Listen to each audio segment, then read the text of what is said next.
entitled my speech La filosofia come testimonianza dell'Europa, Philosophy as a Testimony of Europe, and Filosofia kot pričevalka Europe. In my research on the phenomenon of testimony over the years, I have encountered the situation that for philosophy, especially in its hermeneutical orientation, the conceptualization of testimony represents a very relevant topic, while on the other hand, philosophical insights are very difficult to treat as a forms of testimony, although the oldest fragments of philosophy, for example in Heraclitus, offer a certain possibility of doing so. So Heraclitus said, "Poor witnesses for humans are the eyes and ears of those who possess the barbarian souls." Or, in another Ritter and Preller translation, eyes and ears are bad witnesses to men if they have souls that understand not their language. The word martus, English martyr, has acquired a further meaning in Christianity, one who bears with testimony to faith, especially one who willingly suffers death rather than surrender his or her religious faith, especially one of the Christians who in former times were put to death because they would not renounce their beliefs. Greek has another word for witness, histor, skilled in what, trained in what, mediator, witness. The Greek words histor and historia are etymologically related to the English word witness, which is derived from with the etymological base white, to see, to know. The second English word for witness, testimony, proof of demonstration of some facts, evidence, piece of evidence, derived from the Latin word testimonium, developed from testis, witness, etymological root tristi. The third person standing by. The word historia is also found in Heraclitus in the sense that a philosopher must have a knowledge of or insight into many things, pola historas. Heraclitus means the barbarous soul, which makes it impossible to bear witness in the sense of seeking and hearing what is in opposition to logos of the soul, which fulfills the soul in the sense of what it receives and proposes as truth. In this regard, in his essay, Truth in the Human Science, Gadamer cites an illustrative passage from Plato's dialogue Protagoras, where Socrates points out, "One should not be any less mistrustful when buying them that one is not talked into receiving inferior goods. It is, indeed, a far greater danger when buying knowledge than when buying food. For the food and drink that he has bought from a merchant can be carried home and in certain containers, and before he incorporates them by eating and drinking, he can put them down at home and advise himself by approaching the experienced about what he should or should not eat and drink, and how much and when. Therefore, the danger in this purchase is not great, but knowledge cannot be carried away in any container. Rather, it's unavoidable that knowledge, once one has acquired the prize, it is taken up immediately in the soul itself, and so instructed it goes off, be it to evil or to good." On the basis, Socrates and Plato argue in Apology that the primary vocation of philosophy is the care of the soul or care for oneself. On this basis, Cicero will define philosophy as cultura animi, the cultivation of the soul. In contemporary philosophy, the care of the soul and the care of oneself have been explored by both Jan Patočka and Michel Foucault. The care also has a certain conceptual place in Heidegger's existential analytic of design in being and time. What is particularly significant for our discussion is that Jan Patočka recognized in Socrates and Plato's care for the soul the spiritual origin of Europe, and also of what he has meaningfully called post-Europe. In Jan Patočka's heretical essays in the philosophy of history, he said, "The care of soul gave rise to Europe. This is a thesis that we can maintain without exaggeration. What makes humans just as truthful in their care for their soul." And another one, that Jan Patočka in Plato and Europe, a series of lectures from Patočka delivered in the homes of friends after his last banishment from the academy just for a few years ago before his death, we can find, "Can the care of soul, which is the fundamental heritage of Europe, still speaks to us today? Speaks to us who need to find something to lean on in this common agreement about decline, in this weakness, in this consent to the fall." In view of our initial concern about whether we can speak of philosophical testimony, we can conclude from Patočka's appropriation of the care of the soul as a spiritual origin of Europe that philosophy as a care of the soul is the testimony of Europe. At first sight, such a defining philosophy as a testimony of Europe seems unproblematic. However, the question arises as to which truth philosophy then introduces us to the soul of Europe so that it does not remain or even become barbaric, a question raised by Patočka teacher Edmund Husserl in his Vienna lecture from 1935, "Philosophy and the Crisis of European Men," when he said, "The crisis of European existence can end in only one of two ways. The ruin of a Europe alienated from its irrational sense of life, fallen into a barbarian hatred of spirit, or in the rebirth of Europe from the spirit of philosophy, through a heroism of a reason that will definitely overcome naturalism." The question is whether it is rationality then that is the primary witness to the spirit of Europe, or whether it is the unbridled rationalism of life that leads to barbarism. This was the view of Nietzsche, to whom Husserl did not pay much attention, but who was followed by Heidegger and many other philosophers. For example, in this respect, it's worth mentioning the influential Slovenian philosophy of hermeneutics and also phenomenological situation and orientation, Ivan Urbančić, who explicitly linked to the study of Nietzsche's philosophy to the consideration of the beginning and the end of the European being in Zarathustra legacy, and also in Power and Domination. His book is Power and Domination, from the remembrance of the end and the beginning. And then in another book, The Danger of Being, sketches on European spirituality, and as a conclusion, the history of nihilism from the beginning to the end of the history of philosophy, with one appendix on the crisis. So, strictly speaking, according to Husserl, what philosophy testifies is a crisis of European humanity, a crisis of meaning as the truth of European humanity, in the face of which the critical spirit appears helpless. The question here is what it means for philosophy to testify to the crisis of meaning as the truth of European humanity. Obviously, this is not the truth that we usually associate with the truthfulness of a testimony. The truthfulness of a testimony depends on its context, whether it's legal, religious, historical, biographical, literary, artistic, media-related, and nowadays also with this artificial intelligence and so on, and can be fundamentally different and even being mutually exclusive in each other.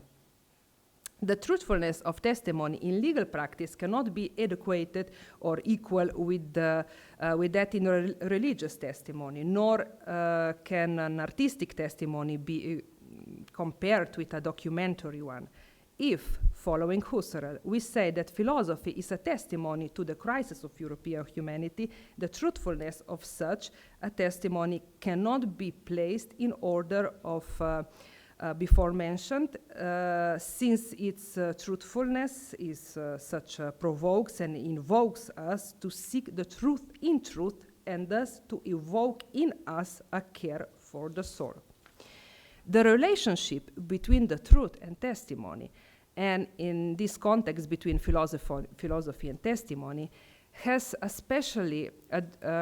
been specifically addressed by Giorgio Agamben, author, as you all know, of the acclaimed study on testimony, What Remains of Auschwitz, The Witness and the Archive, Quel che resta di Auschwitz, no? L'archivio e il testimone. In his essay Testimony and Truth, in his book Quando la casa brucia. The introduction poses an intriguing question that recalls the Husserlian spirits of crisis. Quale casa sta bruciando? Il paese dove vive l'Europa o il mondo intero? And a little bit in a few pages avanti, che una civiltà, una barbarie, sprofondi per non più risolverassi. Questo è già avvenuto e gli storici sono abituati a segnare e datare cesure e naufraghi. Ma come testimoniare di un mondo che va in rovina con gli occhi bendati e il viso coperto, di una repubblica che crolla senza lucidità né fierezza, in abiezione e paura? Agamben's discussion of testimony and truth is based on the previous reflection of his colleague, the renowned Italian philosopher, philologist and translator Gianni Caracchia, in the book Name and Image, an essay of Walter Benjamin, Nome e Immagine, no? Saggio su Walter Benjamin. No? The relation between testimony and philosophy is the subject of, this is a quotation, the relation between testimony in philosophy is the subject of a brief, brilliant text by Gianni Caracchia, in which he interrogates the difference between testimony and method. Indeed, the reduction of testimony to method is the tenacious temptation of the logos of philosophy. What method seeks to eliminate from testimony, it is irremediable factuality, its being an event and not the result of any argumentation. To bear witness means, first of all, to affirm the character of truth as an occurrence, the absolute asymmetry of the truth with respect to the intentional consciousness. Testimony, one could say, begins exactly when every predetermined way to the truth, every method, vanishes. It is because he finds himself suddenly without a way to the truth that he witness can only bear witness to it. Hence, according to Caracchia, of both the Husserlian opposition between horizon consciousness and object consciousness and the Heideggerian passage from an ontic dimension to an ontological opening. In both, there remains something like primacy of intentionality, and the break with method is not truly achieved.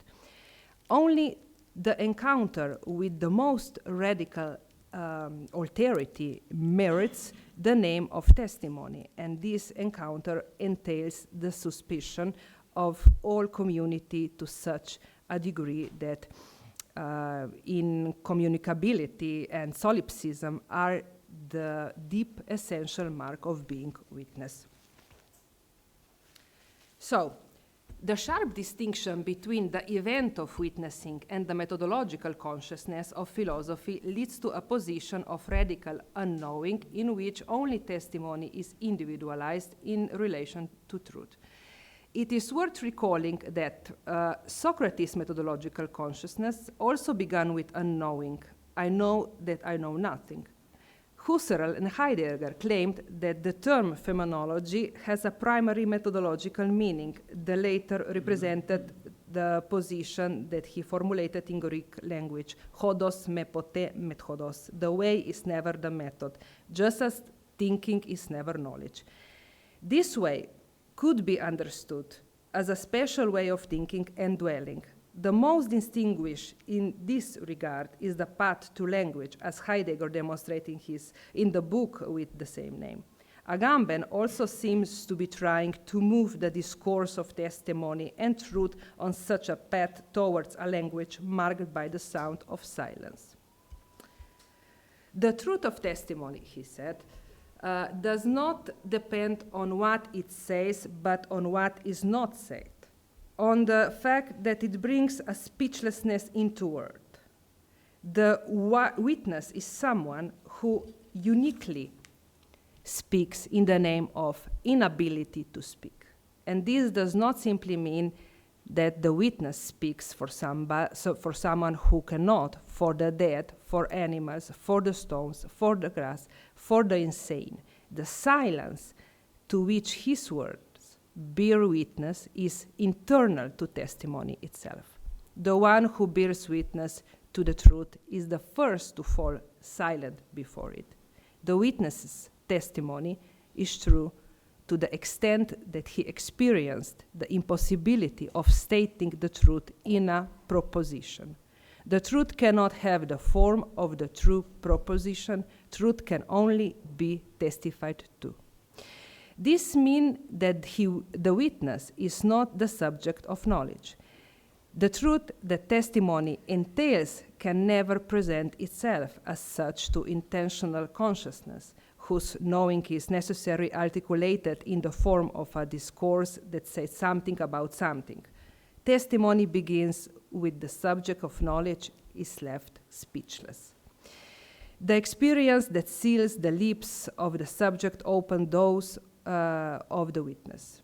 This does not mean that the subject is simply set aside, that it's nothing to do with the witness. It's exactly the subject being redent, speechless, that constitutes the possibility of testimony. The witness bears witness for, in the place of, the subject. The subject of knowledge does not proceed testimony. It comes about, so to speak, a posteriori through testimony. The difficulty that arises here is that although testimony is essentially for others, it remains an isolated act by the isolated subject. It should be noted that the notion of the subject of testimony is problematic in itself, as it obscures the fact that the position of the witness is defined by the demand of being a witness.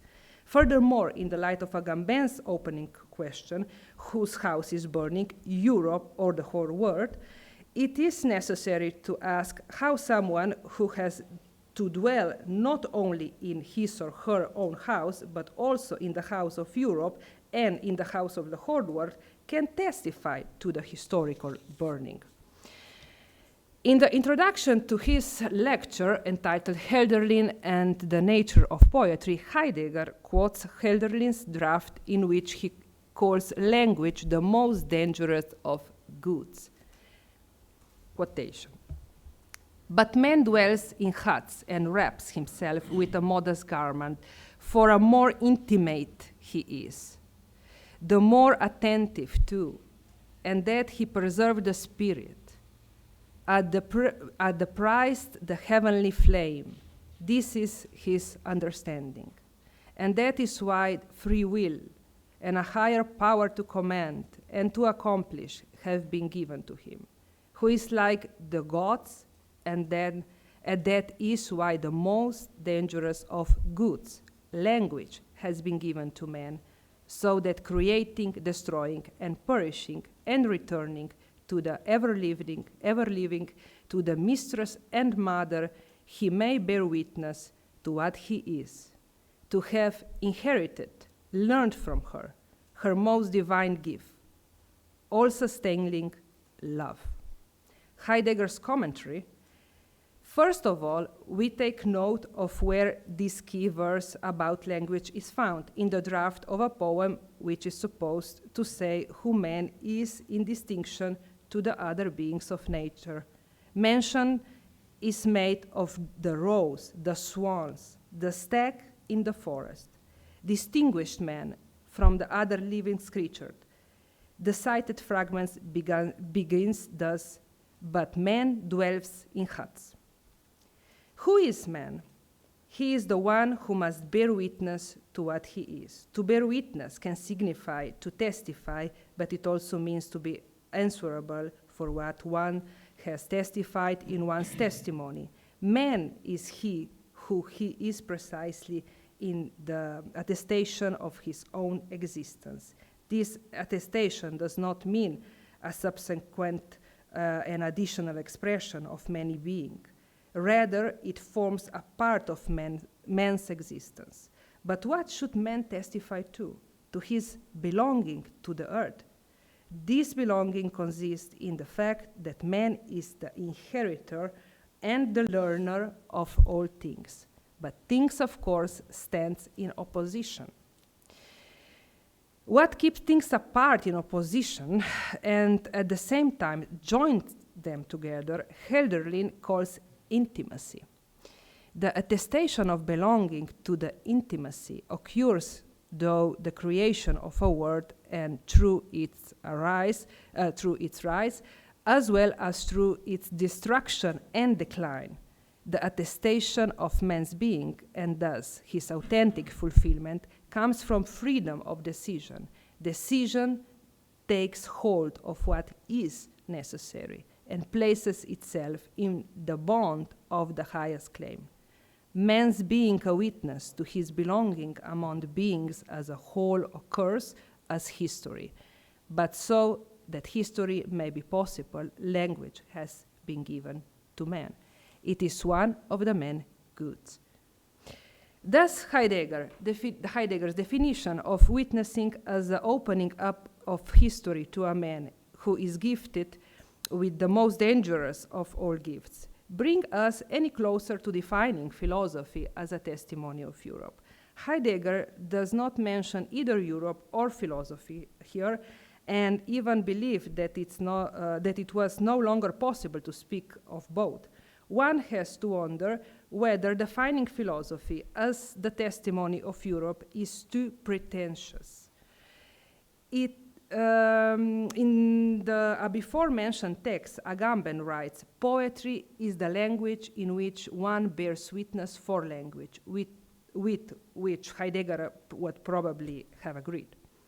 However, isn't philosophy also the witness of the languages of Europe through its translation of one philosophical language into another and its ability to translate its own language? In this respect, it can also embrace the language of poetry, art, religion, science, and politics. In a collection of writings entitled The Heritage of Europe, Gadamer notes, "One of the fundamental characteristics of Europe is the differentiation of philosophy, religion, art, and science.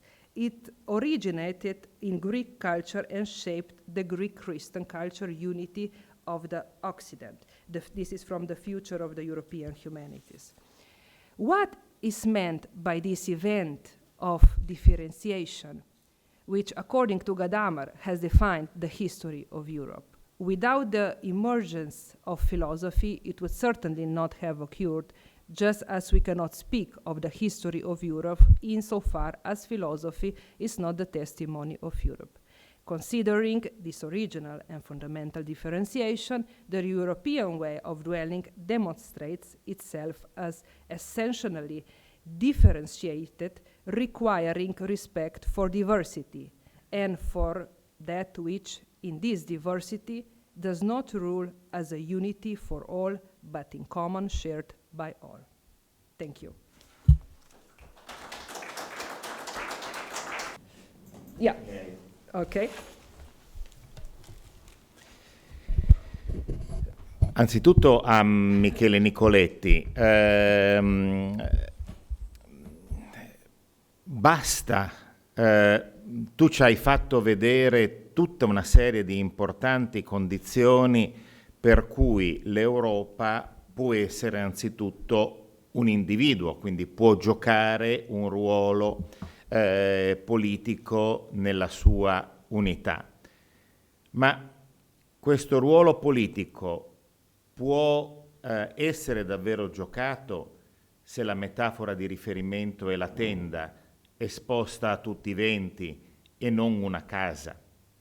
È giusta questa tensione tra libertà individuale e istituzione politica che tu sottolinei, e anche la tensione che c'è tra le due. Ma forse, se vogliamo seguire la metafora, l'alternativa non è tra una tenda e una casa di pietra.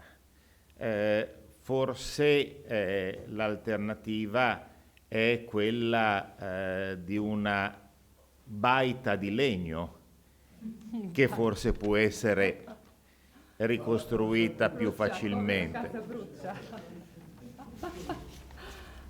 Manza, can you give us some more reflection about the relationship between testimony and truth? Because it is not easy. What is truth? Truth in the relationship with testimony is something that we can do, not we can only simply, there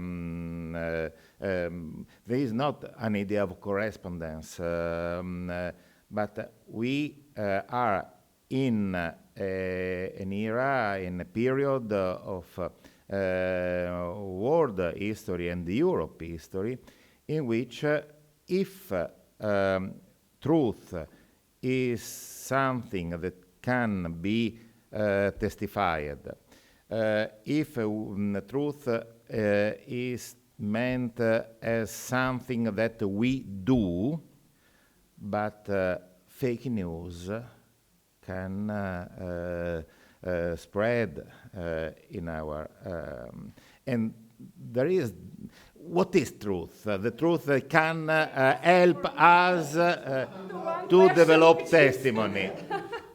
Well, this is the truth that cannot be to build Europe. Europe, no. It was simply meant that it was simply meant that we have a problem with the truth. As you said, and you know better than me that this in this digital era,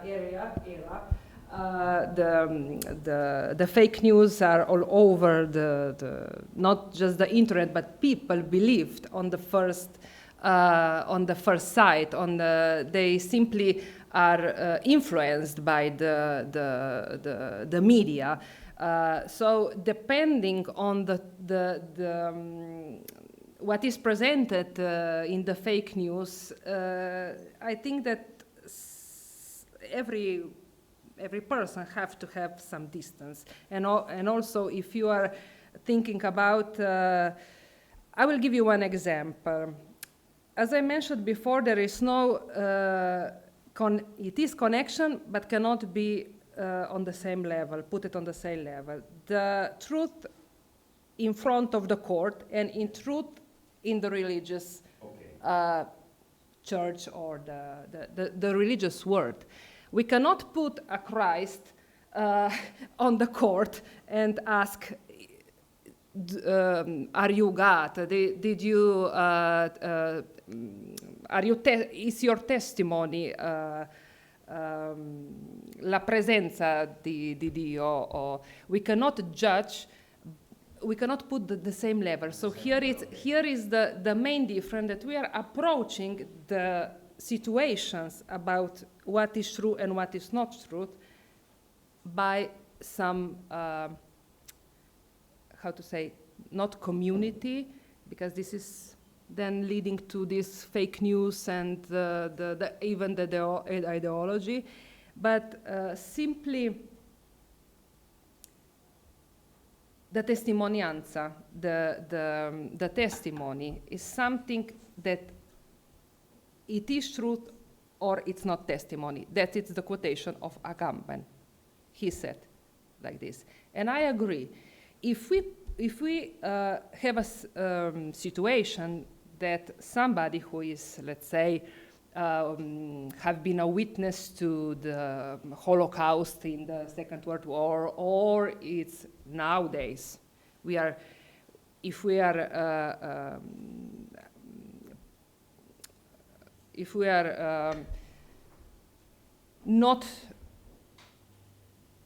sure, but it's not the problem if we believe, but that we put a person into a situation that he has to defend himself for being witness to something. I think that this is the problematic situation and the problematic approach to what is truth and what is not to judge, to simply believe or not believe what is true. Because if you put somebody, we had this situation after the Second World War. It was in Dachau's process in Slovenia. You survived something, and then you have to defend that you survived. You have to defend your truth, your salvation. I mean, this is the situation that can be challenging also today. I'm not sure that I answered to your question, but if you put a little bit more specific to me, I can discuss a little bit with you. Or here, what you like, whatever you like. So, yeah. Talking about the truth, Adriano, as you know, it's almost impossible. But I try to discuss and think this on the level of testimonianza. And in testimony, the truth, and because of this, Agamben saved me, because he said this situation, which it is embodied. It is true, or it's not that it's not true, but it's not a testimony. So here, for me, is a line that I can go through the thinking about the truth and the testimonianza. Okay, thank you. Proprio la mia riflessione è simile a quella di Adriano, cioè, ad esempio, mi ha fatto pensare a Buber, che nel problema dell'uomo lui parla proprio delle epoche che mettono le tende e le epoche invece senza casa. E probabilmente l'Europa si trova a cavallo in questo senso. E quindi come, recupero la domanda di Anno, è proprio questa, cioè come salvaguardare lo spirito dell'Europa, che quindi è tipico, che aleggia appunto nella tenda, con invece la necessità, ad esempio, come dicevi tu, di avere un esercito, che invece è una posizione appunto come dire, individuale, proprio di un individuo strutturato e che dunque si concilia. E mi chiedo, non è che ad esempio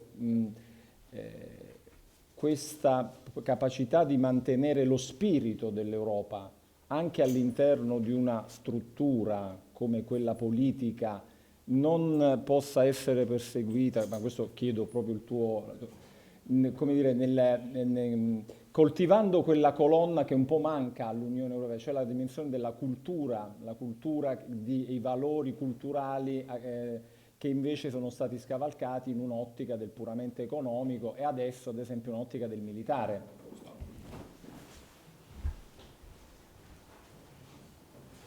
Solo una risposta brevissima, sono molto grato ad Adriano perché mi consente di precisare nella compressione. Credo di avere difeso le buone ragioni della difesa che naturalmente prevedono la strutturazione di un'unità politica e la definizione anche, come dire, di un territorio e così via, ancorché il rapporto tra unità politica e territorio può essere variabile, no? Nel senso che lo Stato moderno è lo Stato che di per sé organizza un territorio chiuso, ci sono altre forme politiche che hanno un rapporto più articolato col territorio. Però, detto questo, e quindi rendendosi conto che se la domanda è se l'Europa vuole essere un soggetto politico, può darsi che uno dica no, non vogliamo esserlo, vogliamo essere solo un soggetto culturale o spirituale e speriamo, diciamo, di sopravvivere. Questa è la domanda. Se vogliamo essere, dobbiamo strutturarci. Al tempo stesso, però, a me pare che una forza dell'eredità europea, io sono un dialettico, mentre diciamo tendenzialmente il pensiero contemporaneo è adialettico, è anche non solo la forza di strutturare le unità politiche, ma anche la forza di trascendere le unità politiche. Cioè il pensiero greco, secondo me, è stato il pensiero che ha costruito delle unità politiche in un modo formidabile attraverso un processo di identificazione del cittadino nella città, inutile che ve lo dica, ma è anche quello che ci ha lasciato Socrate e Antigone. Quindi, e lo stesso il cristianesimo, Romani 13, omnis potestas ad Deo, è un dispositivo formidabile di interiorizzazione dell'obbedienza, ma al tempo stesso è il dispositivo più formidabile di relativizzazione. Quindi diciamo l'esempio della tenda serviva per dire attenzione, una volta che noi abbiamo strutturato questo spazio, non pensiamo che possa contenere lo spirito europeo, soprattutto perché è uno spirito nel tempo, cioè l'abitazione del logos non è solo abitare lo spazio, è abitare il tempo. Insomma, ma andiamo a mangiare. Grazie però molto di queste domande.